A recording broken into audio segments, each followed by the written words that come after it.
humans of the internet. Welcome to this level 15 interview with Alex, who plays Andie in the Gallant Horde, who has recently hit level 15. And so we are going to talk about her for a bit and find out all her deepest, darkest secrets. I hope. That's the point of this, to find out the deepest, darkest secrets of characters. I love it. Hi, thanks for joining me on this very early morning. I mean, it's not that early. It's not, but I've been on holiday. That's fair. Um, so Andie is your second Horde character, Yes, she which is. means I had to come up with some new questions because I already asked you some first time around. So I guess I'm curious about what has been different about playing Andie in comparison to playing Harper. Both, I guess, in terms of how the Horde has evolved a lot, obviously, but also just in terms of for you as a player, like the two characters are quite different in a lot of ways. Yeah, so I think one of the first big differences was when I made Andie, I made her for the Horde Yeah. with the idea of like what the story was already, because I'd already been through a lot of this, so I knew Yeah. kind of what the story was, which made a lot of the buy-in for her very easy. Yeah. Yeah. Um, and whereas with Harper, it was very much just like a character that has their own story, and now trying to fit this in, figure out how they're going to react to everything. Yep. And you know, even though Andie does have her own ideas about how things are going, and she disagrees with some things, she still has she still has a reason to be here, and that made it a lot easier for me to buy into the story, like I said, and just, you know, even if there are things that she disagrees with, she's still here for a reason and for a purpose. Yep. In terms of as a player, obviously when you started out with Harper, the Horde was a different beast. It was the baby. It was a very baby. How has that evolution been for you? Like, in terms of how much has changed? We have a lot more people now. We have a million channels. What has that been like? Watching all that happen. It's been really cool to watch it happen and see the growth. Like, for me, sometimes it gets a little bit overwhelming, but that's just because, like, even in real life, my brain struggles to hold a conversation with more than two people at a time. In text form, it's even worse. Yep. Yep. But, like, it's been really cool to see. And yeah, for Harper, they were very much like, to start with, they were a loner character, and it became very hard to break out of that. Yeah. Whereas I came into this with Andie with the idea of that she's going to talk to people. Yeah. Yeah. All right, let's talk about Andie. What tell me a bit about I guess where she came from. Both in in terms of your creation of her as a character, but also in terms of how she ended up in the Horde. Okay, so in terms of the creation of her as a character, she kind of has existed in one form or another for about 4 or 5 years now. So I first played her in an online game probably about 5 years ago. And just to kind of like as an idea for a character, she was always a rogue, always a swashbuckler rogue with a little bit of bard. She's always been like that. Yeah. Just because it works for her character, and she's kind of evolved. And at one point, she was a major NPC in one of the games that I ran. Mm-hmm. And that's kind of where the idea for her home came from. And it's kind of evolved from there, and at times it's like growing really big and then come back down. Yeah. Yeah, it definitely had to pull a lot away from it and trim it off for the Horde because you know, you can't really come in here with a character with main character syndrome because it doesn't work. No, the Horde is not a good place for main character syndrome. We are an ensemble. Yeah. Yeah. And so how? It's like it's like she's got her own background and she has her own problems and her own wants and fears because all characters do, but it's trimming a whole lot of that away and leaving it behind. Yep. And so part of that as well was she's a queen, she's a royalty where she comes from. Yep. And so trying to leave that behind, I was like, well, that's a really integral part of her character. Yep. So how am I going to leave that behind? And it was, well, assassination attempt. Yep. Someone driving her out of her home. She can't go back. She doesn't want people to know who she Yep. is. Yeah. And so it gave me a really good reason Yeah. to separate her from her backstory, but not entirely kill her off. It also honestly gave you beautiful buy-in because it creates sympathy for Titania's situation because Yeah. she's in the same situation really in a lot of ways. Or she was. Not anymore. Now she's back where she belongs. Yeah. I mean, Andie's about to be back where she belongs too. So, but yeah, that was, I guess, an unintentional parallel between the Yeah. two of them. Yeah. I didn't Sometimes the realize it story until does that. after she'd been in there in the Horde for a few weeks. I was like, oh shit. Yeah. Talk about a sympathetic character. Ooh. Yeah. That's cool. So obviously a big part of Andy's story has been this crazy romance with the bunny. Yep. Tell us about that. How'd that happen? You know, so I'm not entirely sure myself. So it was the first night that Andie arrived here was, I think, the same day Harper left. Because it's like, these two, never want them to Yep. interact. And even when they've been in the realm at the same time, it's been like ships in the night. They've never been in the same place. It works though because they move in different circles, so it's Yeah. relatively easy to keep them separate. Yeah. When I was playing all of Harper's family at once in the same scene, I was like, this is too much. These two characters are never going to interact. And so the first night that Andie Welcome turned to up, my life, bro. yeah. I talked about I the want whole to have time. a conversation with myself again. I hate it. But yeah, the first night that Andie turned up was a celebration for Harper's team, the group that had just finished the Ring of Winter mission, because I think all of them hit level 20 on that mission, so it was like a big celebration, crazy, and Harper was just like, goodbye, and just faded out. into the background. Yeah, don't like parties, goodbye. And Andie turned up, and Tess was one of the first people she interacted with.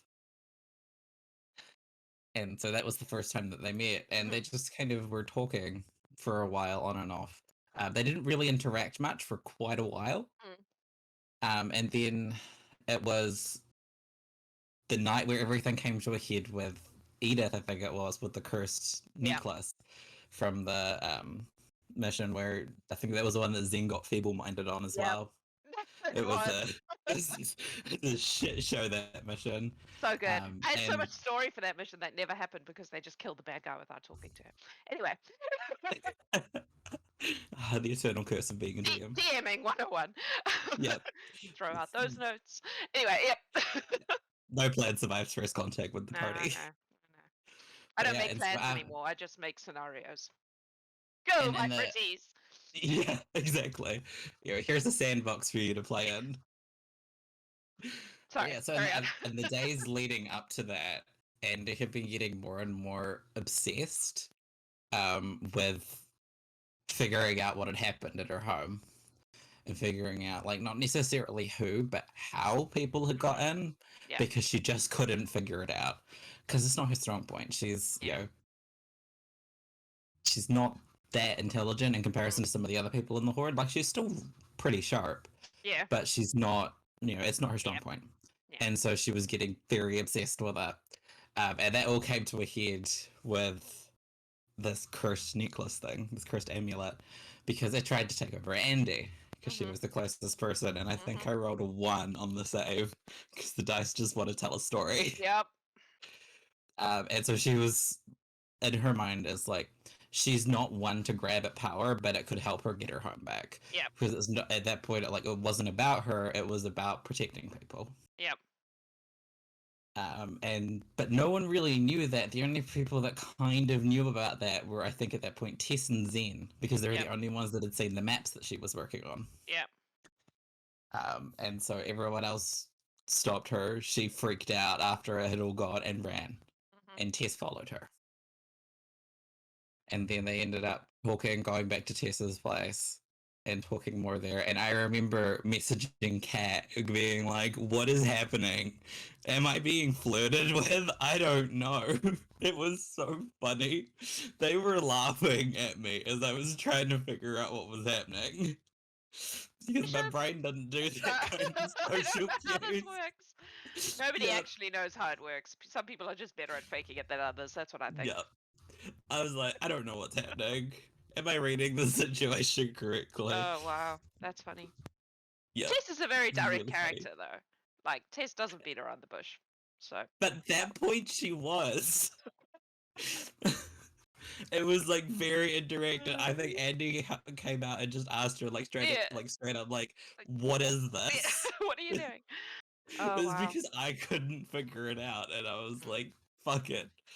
But yeah, so that happened, and then it took them a little bit longer to get closer to each other because Yep. Andie was kind of holding her arm's length for a while. Like, I don't really know what this is, Mm. and she, after having been married for about 50 years to her husband, Yep. whom she didn't love. Yep. You know, it was a marriage of convenience. Yeah, they were really good friends. They have a child together. Yeah.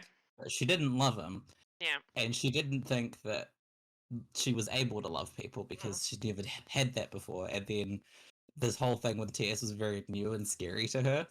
Yeah. That's I pretty. think it took Tess like 2 weeks to say I love you, and it took Andie about 3 months.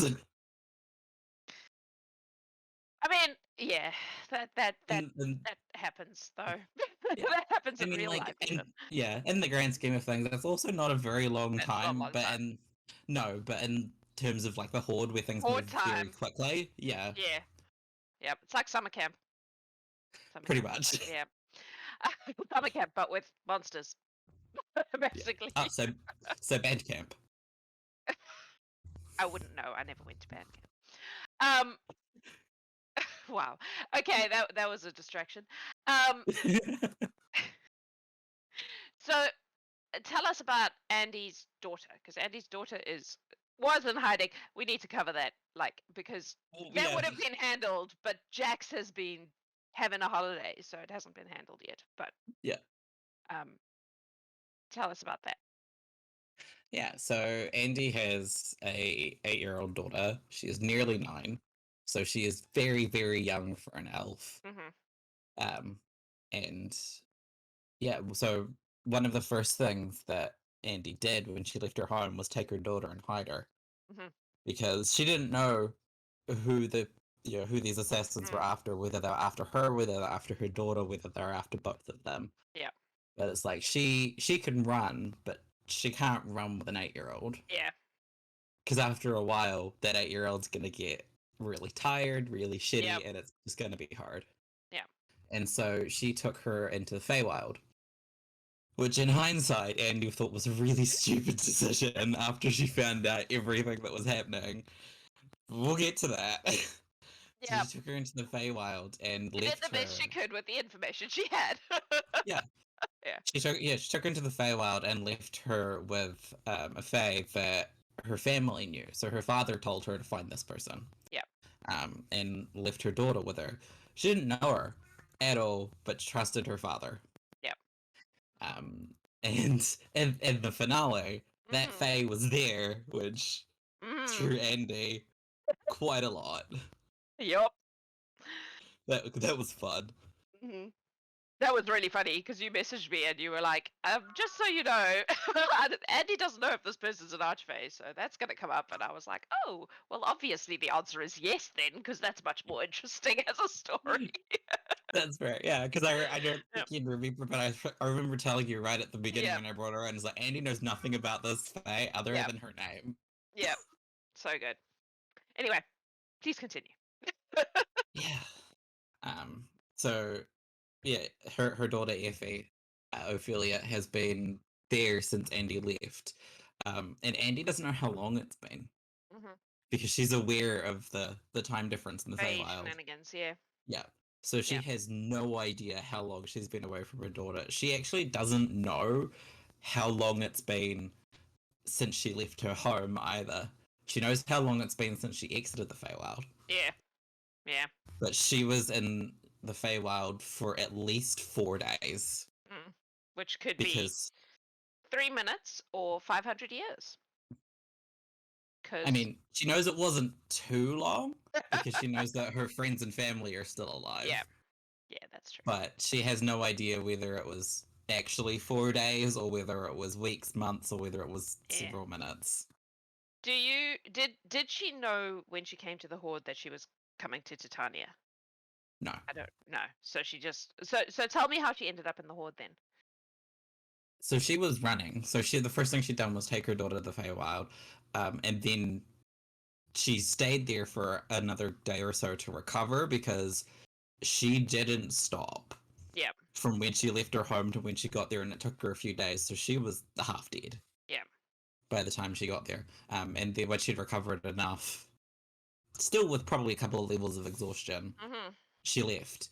And she was just moving. Whether she was actually being followed or not is not something that she or I know, but she was paranoid out of her mind. Understandably. And Yeah. so she was running for probably weeks, jumping in and out of portals. Yeah. Just getting away and finding places to rest occasionally, taverns in small towns, sometimes in cities because it's easier to blend in.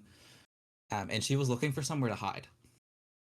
Somewhere where there are powerful people that could stand in front of her, essentially. Yeah. So she could run away if she had to.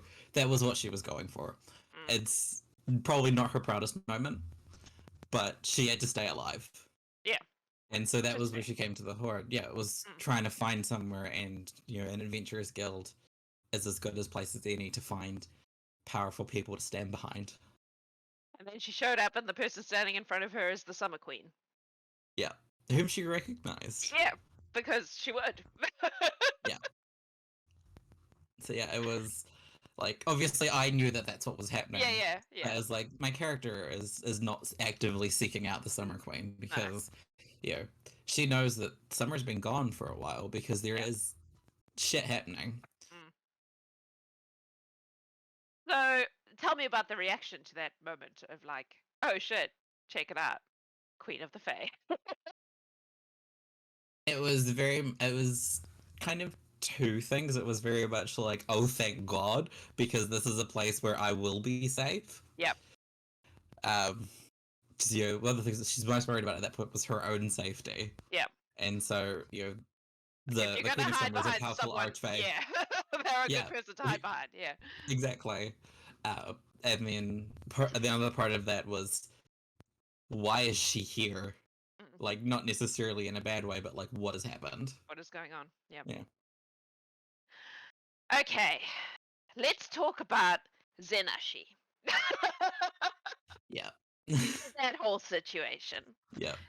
Because, in case anyone watching this doesn't know what happened, Zen made a threat about hunting down the Horde as a result of a suggestion that people could be reincarnated in order to do multiple seals. And unfortunately made that threat to someone who took it very seriously and immediately took it to Titania, who also took it seriously because the Horde was the one thing that she will absolutely defend because they were getting her home. And that led to a lot of drama. And ultimately to Zen being cast out of the Gallant Horde and or freed from her contract with the understanding that she would then never hunt them. That was the agreement.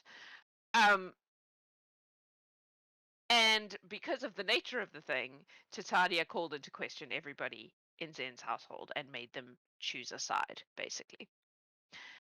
And everybody chose the side of the Horde in that household to a greater or lesser degree of sincerity. No, I think they were all sincere, but some were more eager to. It was an easier choice for some than others. Let's put it that way. Tell me, because Andie was only just in that household, hadn't been there long.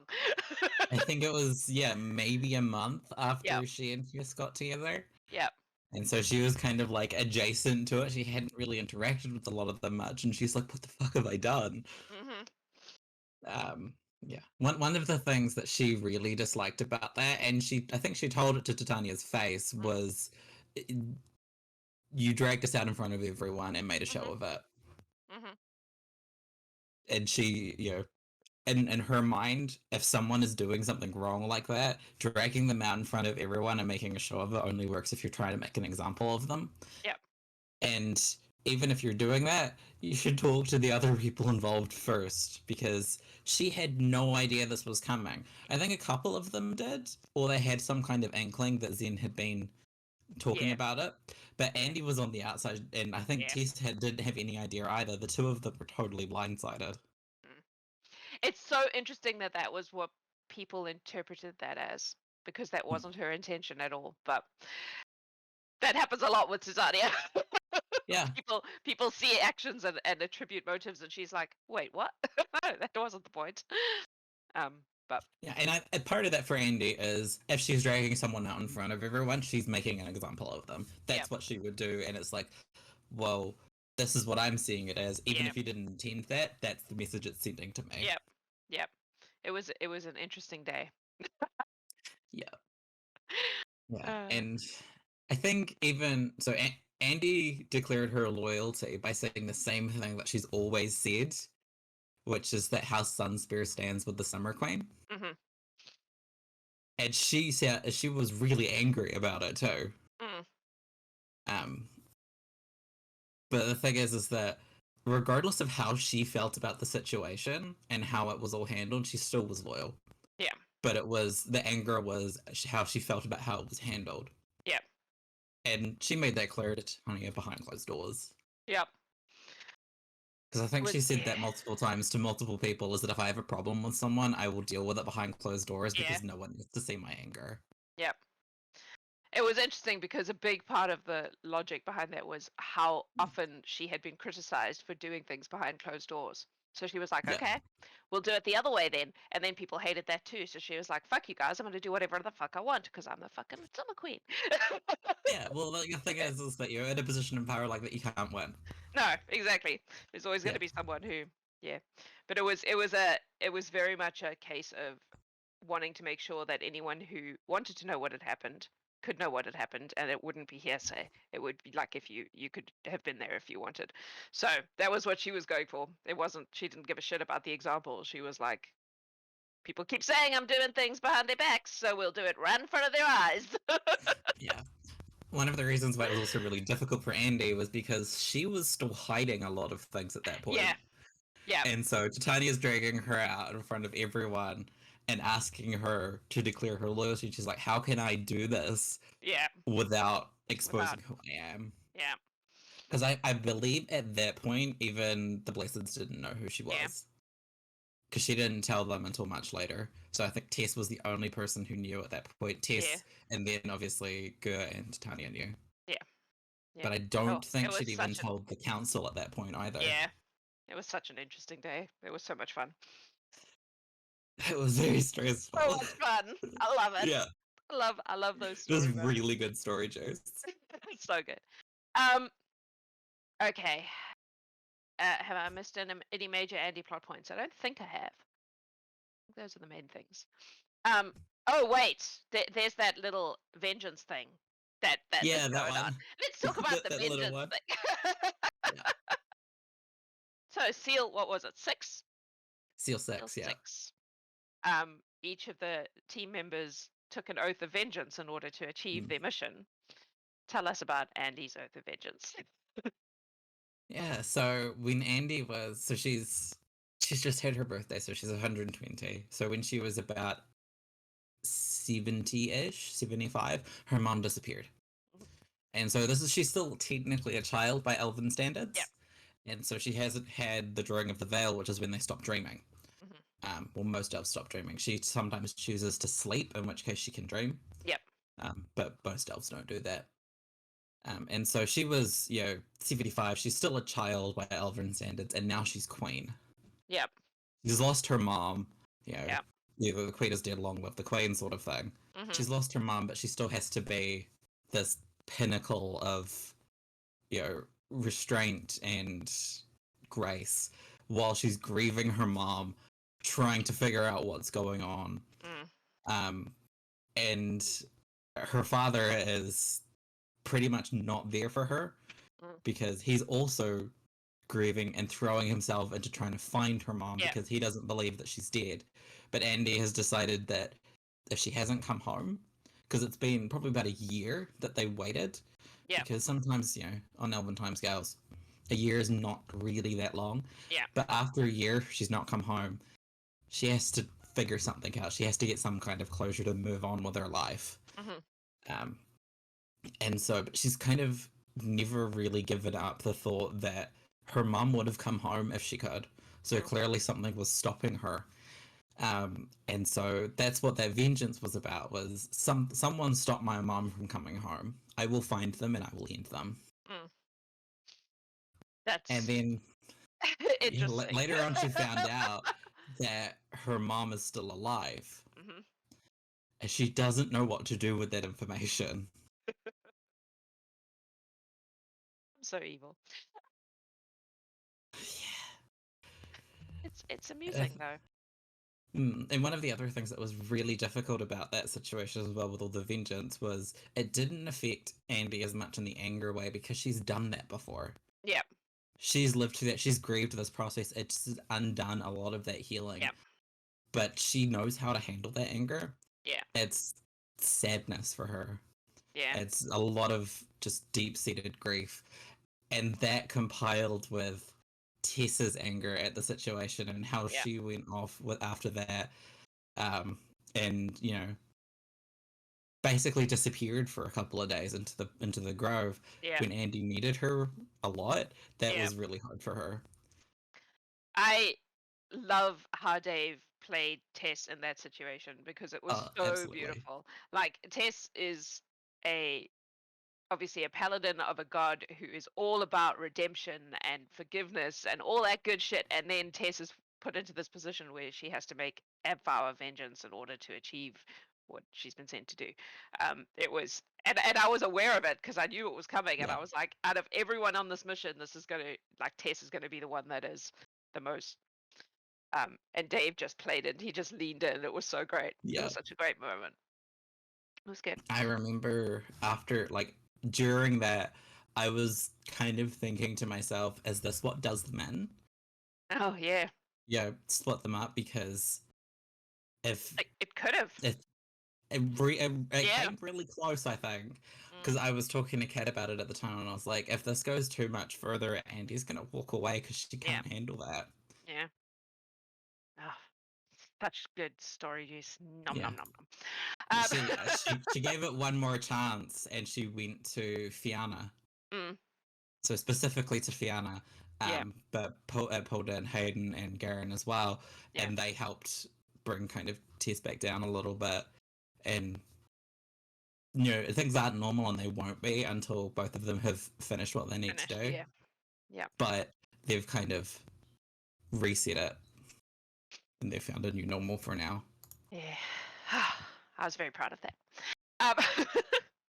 So much story juice. So much. It was so good. So let's do the standard questions. We've kind of spoken a little bit about. Well, no, we haven't really, because you've said Andie is loyal to Titania. But what does Andie actually think about Titania after everything that they've been through together now? She understands why she's done the things that she's done, even if she disagrees with the methods.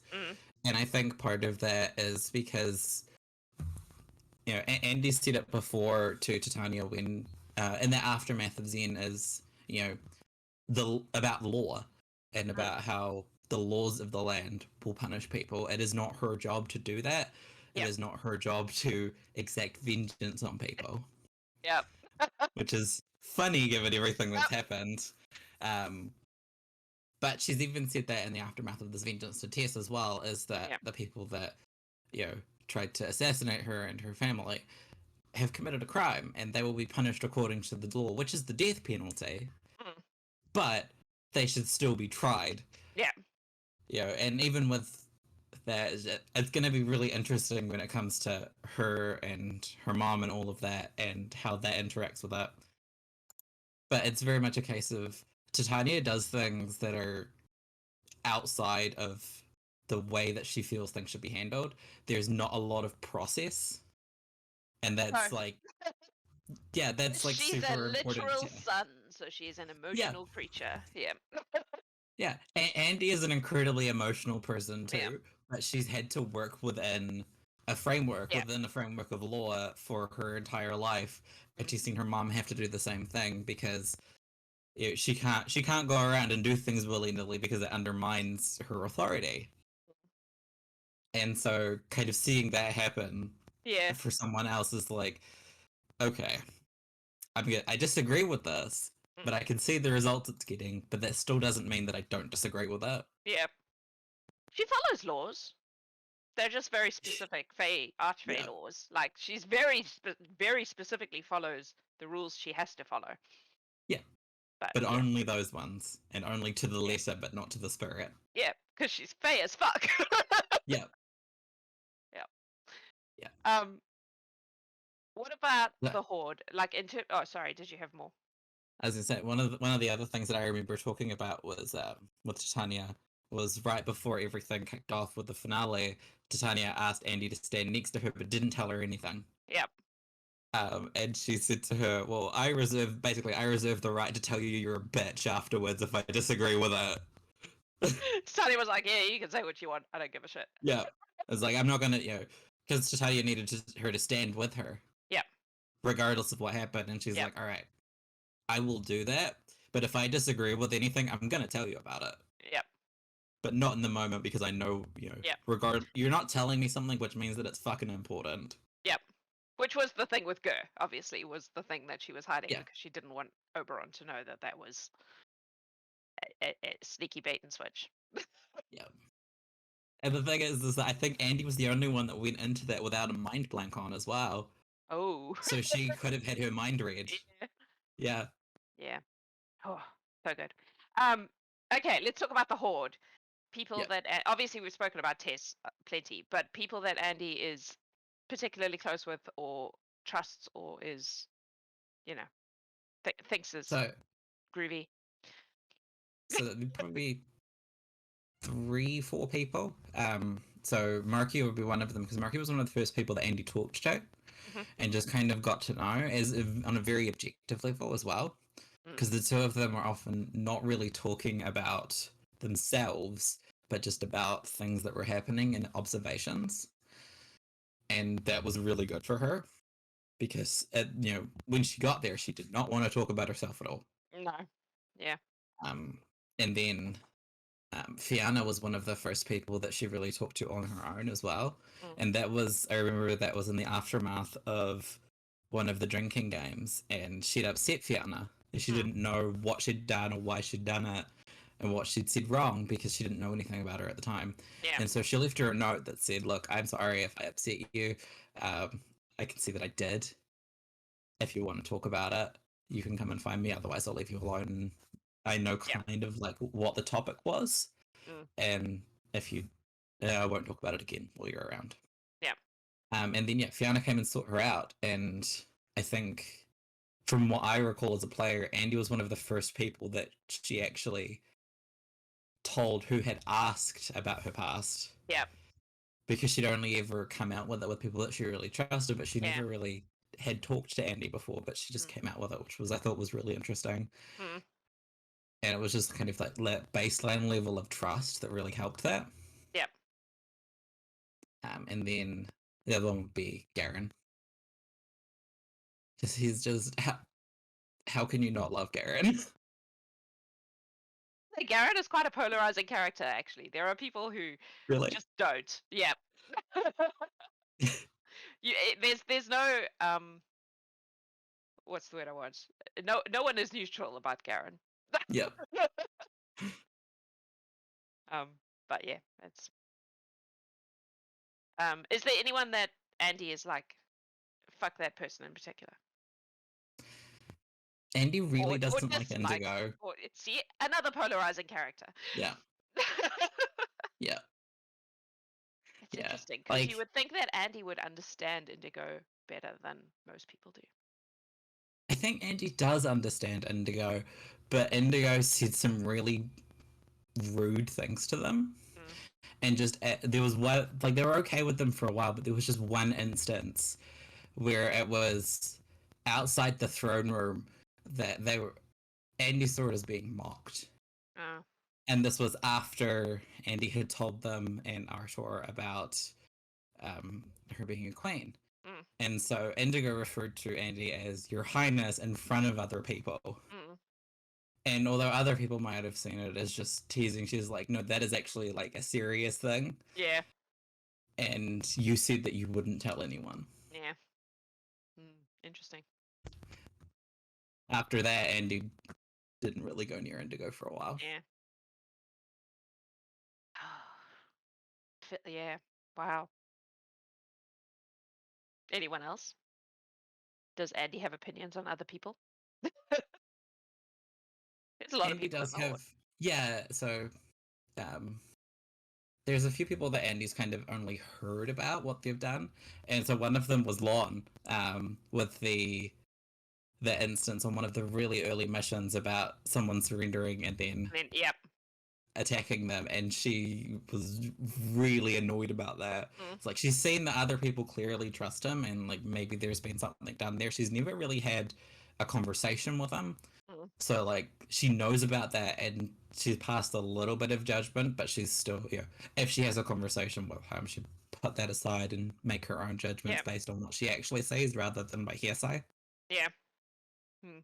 He's an interesting character too. I look forward to his level 15 interview. So do I. Very interesting being. One of the other ones would be the Claudes. Oh, yep. Yeah, because I don't know how I ended up in the position of being their impulse control. Because I remember that happened on one of the really early missions was, I think it was the Gashara mission. Yep. Yeah, where Andie was trying to talk, and then Claudia was basically like, "Can I kill it now?" And then after that, like since that mission, anytime there's been most of the time when there's been some kind of like destructive impulse from the Claude, which happens a lot. If Andie's on the mission, they kind of look to her first. And I'm like, I don't know how I ended up being someone's impulse control. We're all fucked if it's me. I can see it because Andie is, maybe Alex not so much, but Andie absolutely. Yeah. Andie tends to be a lot more restrained. Yeah. And that just comes from decades of practice. So will Andie be continuing into season 2 or no? So I think we discussed this a little bit, is that she will, but only when she's needed. So kind of like if there's a high level party that's trying to fill a spot, then they need a 6th person, she'll come back. Right. But she has her home to look after now. Yep. So in terms of Andie's story, is there anything that she still, or that she wants to get out of the Horde or the Summer Court or whatever it is now, that hasn't been achieved at this point? I think the kind of 3 things for her are getting her daughter back. Yeah. Which actually would have happened by now. It's just real life stuff. Yeah. Yeah, time is weird. And then the vengeance for both her and Tess. Okay. And then wrapping that up. Interesting. Okay. But otherwise, her story kind of wraps with the Summer Queen back on her throne. Yeah, because it was very much tied up with that story anyway. Yeah. And that was one of the reasons why I did the story like that, was so that there was a really like clear exit point for Andie. And even if that came before she hit level 20, I was okay with that. Yeah. Fair enough. Do you have a favorite Andie specific Horde moment? And I guess also, does Andie have a favorite Horde moment?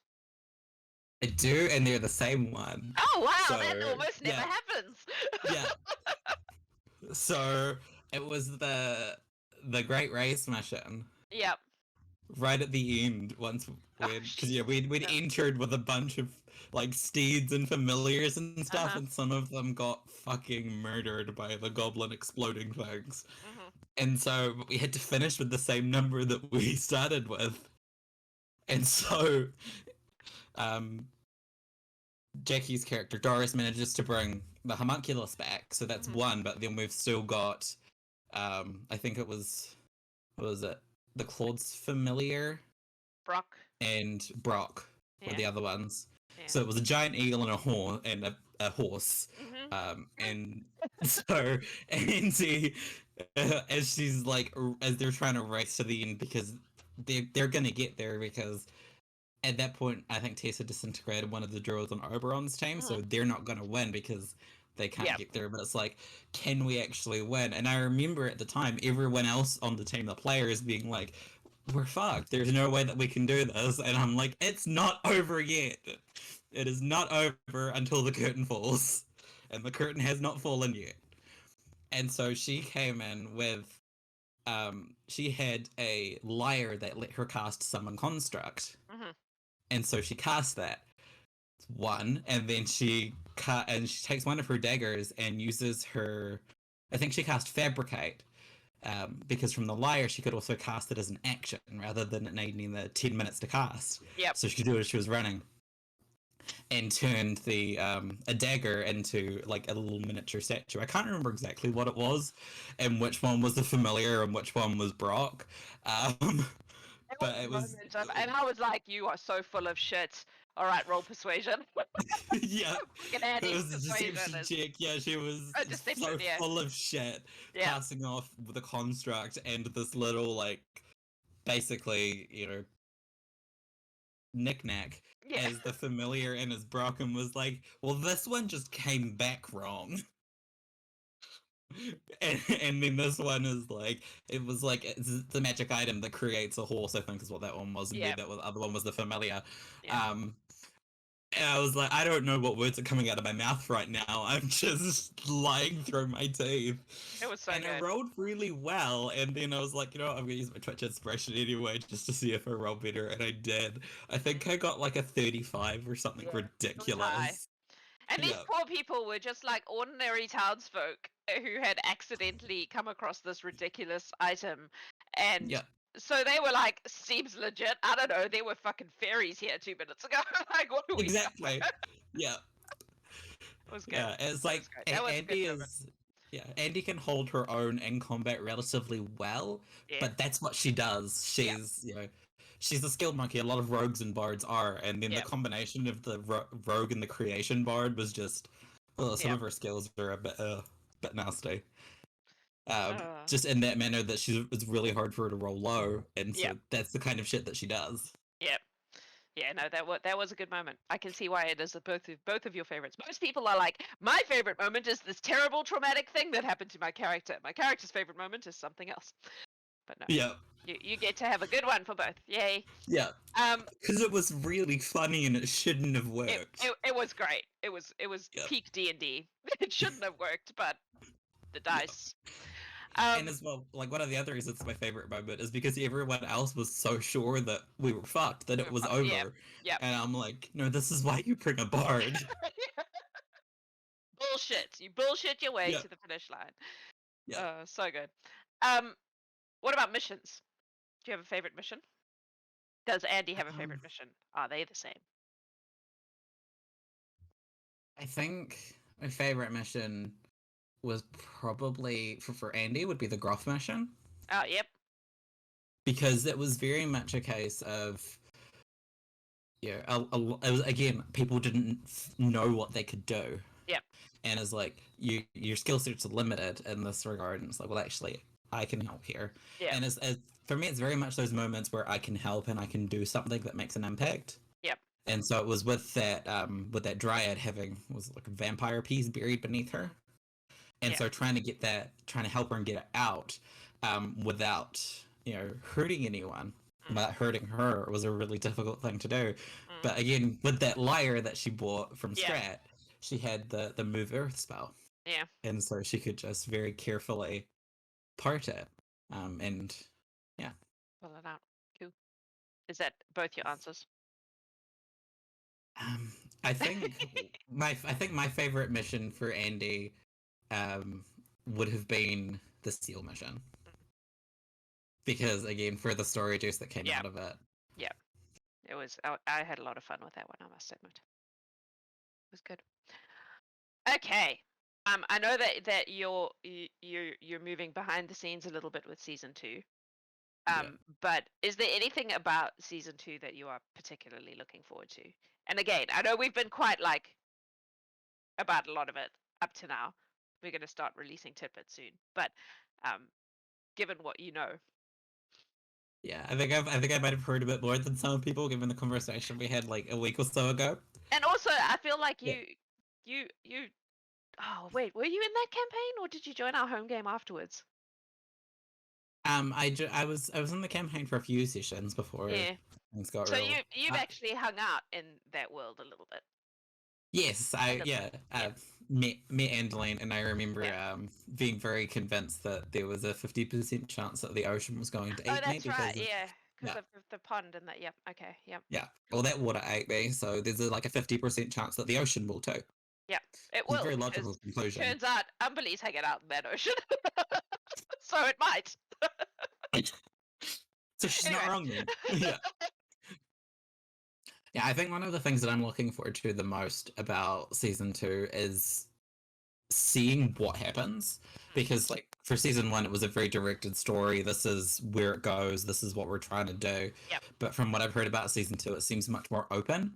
Yep. And I'm interested to see where the Horde steers at, so where the players steer things and what they're interested in and what they pursue and what the players Yep. see as being important. Yep. Because sometimes it also doesn't match up with what you as a No. DM see as No. being important. So I'm And really interested to see that. it's interesting because I get to now do what I always do with missions, but on a grand scale. Because Yeah. my thing is always, here's the situation, let's see what you do. Now I'm Yeah. basically going, here's a world, let's see what you do. Yeah. And I'm so looking forward to Yeah. that and seeing So just it'll be what cool. happens. Yeah. Cool. All right. Tell us Andie's deepest, darkest secret. We always do this at the end so that people have to watch the whole thing. It's a good way to get them in. Um, That we don't know. Maybe even she doesn't know. I mean, I know what happened to her mom, but I'm not telling you that. yeah. I think for Andie, it's very much that she puts on a lot of face. She shows people what she thinks they want to see. Yep. And she doesn't actually know how to show people what's behind that. She doesn't know really who she is, because she's always been she's young and she's been performing from a very young age. Yep. Because I think I've mentioned it in RP is that she was 14 when she realized that the Midsummer Festival wasn't for her, because her birthday is Midsummer. Yeah. And when she was 14, she realized that, and that was when her mom started giving her duties. Yeah. So she was very, very young. So she's never really known how to be herself. She doesn't know who she is. And so I think that's one of the things that she, as a character, she as a character is looking forward to, is now she has this chance. Yeah, figuring that out. And that's one of the things she's been figuring out as she goes through, this journey through the last, was it 6 to 8 months with her as a character, is actually figuring out who she is, because she didn't have to put on a performance here. Yep. Yep. Cool. Alrighty. Well, I suspect we will be dipping back into the story a little bit before we're quite done with her. Because there are some loose ends that need to be tied up. So we'll see how that goes. But And she'll make reappearances from time to time. Yeah, no doubt. So. So as always, thank you for being part of the Horde and part of what we do, because it is bonkers, and if it weren't for all of you, I would just be talking to myself all the time, and that would be boring. So story we make together. Something that you do in your house? It is. I do it constantly, but it's much more interesting when people talk back, especially the people I've made up. Make people up, give them to someone else, they turn into mystical. There's a lesson there. Yeah. So thank you for being part of this. Thank you for bringing Andie to the Horde, and I look forward to see what's coming next, because I only know an outline. So that'll be great. I mean, you start with an outline and let the players fill in some of the blanks. That's the wonderful thing about D&D, is that collaborative storytelling is just miraculous as far as I'm concerned. So good. If you're watching this on YouTube, Thanks for watching. Well done for making it all the way to the end. You should definitely go and hit follow on Twitch if you have not already done that, because we are doing a bunch of things over the next month or two while we get season 2 underway. We're going to have a bunch of Birds of a Feather games going on, and God only knows what else. There's various reward things we have to do, a goblin adventure, we have to do a zook adventure. There's a lot of stuff in the works. So you don't want to miss any of it. So go ahead follow so that you get the thing that says, hey, we're doing stuff. And then you can come watch them. Alex, thank you for your time. You're awesome. We love you. And yeah, we'll see where this goes in the future. So The excited. unspecified future. In the next period of time. Thank you for watching, everyone. We love you very much. Have a beautiful time zone. Bye bye.